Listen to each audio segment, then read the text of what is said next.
What if I told you that the strongest predictor of living to 100 has nothing to do with your cholesterol levels, how many vegetables you eat, or even your family history? In fact, researchers have discovered something far more surprising, and it's something you can influence starting today. I'm Dr. Elliot Graves.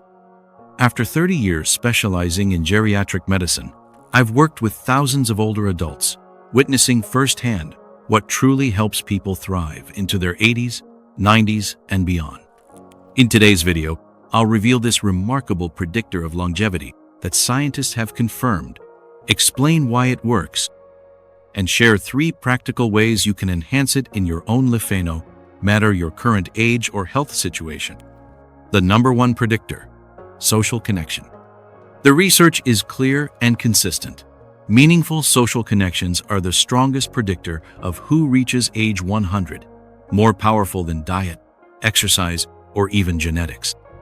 Let me tell you about Martha, a 72-year-old patient I worked with for many years.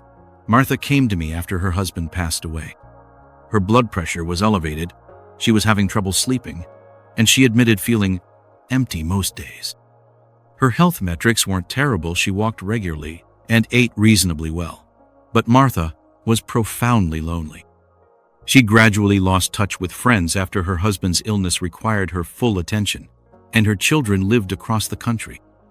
What happened over the next year transformed Martha's health in ways medication alone never could. She reluctantly joined a local book club at my suggestion.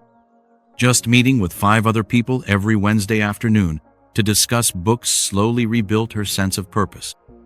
Here's what the science tells us. Social isolation increases inflammation throughout the body, the same inflammation linked to heart disease, dementia, and accelerated aging.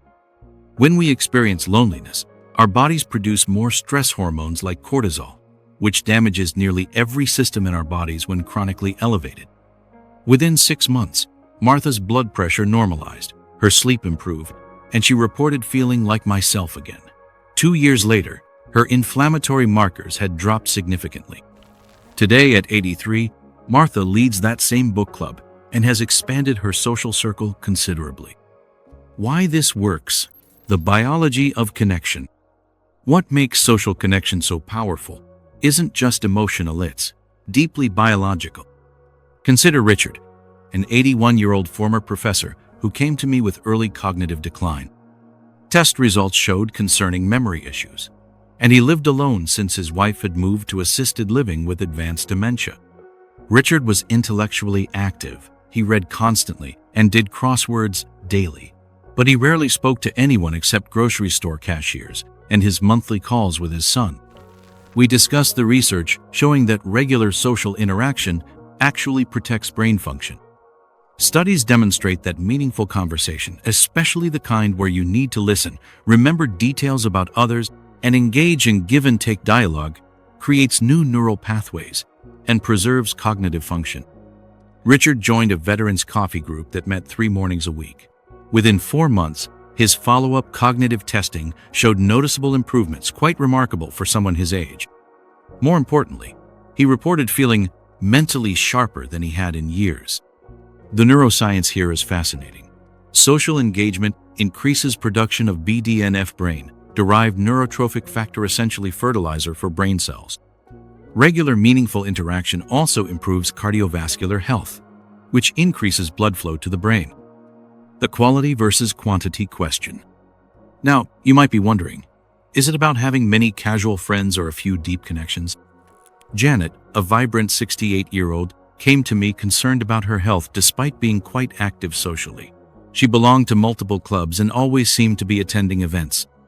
Yet her health metrics were concerning high blood pressure, pre-diabetes, and sleep problems.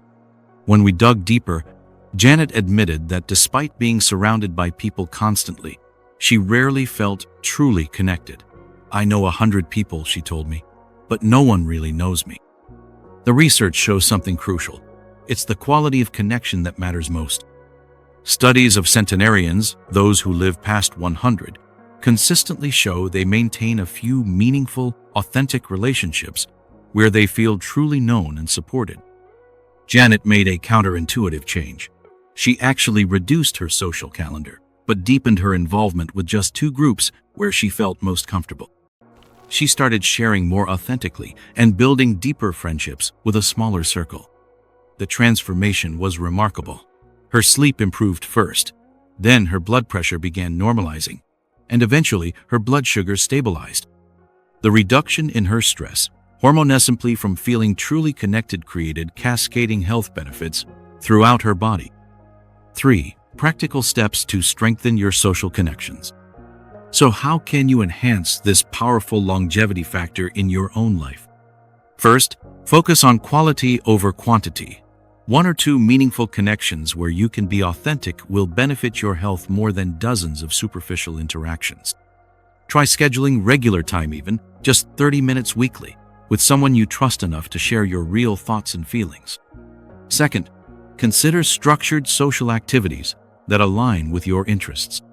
Whether it's a book club, a walking group, volunteer work, or a class, regular activities provide built-in connection without the awkwardness of trying to build friendships from scratch. Third, practice social reciprocity, the give and take of healthy relationships. Research shows that supporting others benefits your health just as much as receiving support. Even simple acts like remembering details about others' lives and following up on them create stronger connections that benefit your longevity. Closing thoughts. To recap what we've covered, the number 1 predictor of living to 100 is maintaining meaningful social connections. These relationships reduce inflammation, improve cardiovascular health, protect brain function, and even impact how your genes express themselves. Remember, you don't need a bustling social calendar, just authentic connection with a few people who truly know you. Small, consistent steps toward deeper relationships may do more for your longevity than many of the supplements and health regimens marketed to seniors. I'd love to hear from you in the comments. Which of the 3 steps I mentioned feels most doable for you right now? And if you found this information valuable, please consider subscribing for more insights from my 3 decades working with older adults. In my next video, I'll be revealing the shocking link between sitting and dying early after age 60 and the simple 2-minute habit that can neutralize these effects even if you can't exercise regularly. You won't want to miss this information that could add years to your life. Until then, this is Dr. Elliot Graves wishing you health, connection, and longevity.